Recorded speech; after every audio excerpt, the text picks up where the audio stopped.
The numbers for Tyrone Day kept adding up. 26 years in prison after a 40-year sentence for a crime he didn't commit, a crime he pled guilty to nonetheless. Today,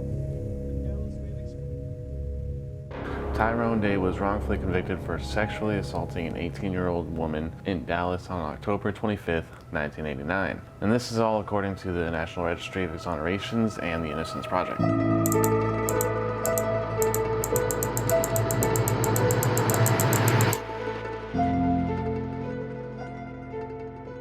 Tyrone asserted his innocence and was told he would likely be released on parole after 4 years. His lawyer also warned him that if he went to trial and was convicted, he could face a life sentence. During this time, Tyrone had some significant health issues, and he also had 2 daughters who were pretty young, so he accepted the plea deal. Of the more than 3,000 innocent people who have been exonerated since 1989, 26% pleaded guilty. So early in that morning, the Dallas PD responded to a report about a woman being sexually assaulted, and that victim, identified as AC, was unable to hear or speak. What she communicated was that her and her friend, who also had a hearing disability, were walking to the Fair Park neighborhood when a black man approached and forced the victim into an apartment where he and 2 other men sexually assaulted her. Tyrone Day, who was 19 at the time, just happened to be in the area when she was making her report and pointed at him, indicating he was one of the attackers, and he was arrested immediately. And from the Innocence Project, eyewitness misidentification has contributed to approximately 63% of the 243 wrongful convictions that the Innocence Project has helped overturn. He was sentenced to 40 years, but of course Tyrone Day did everything that he could to prove his innocence, including writing to the Innocence Project and many petitions for DNA testing. In 2008, the DEA created a Conviction Integrity Unit, or CIU, and the CIU and the Innocence Project teamed up and tested the DNA evidence, and even though it took some years, the DNA profiles of 2 unknown men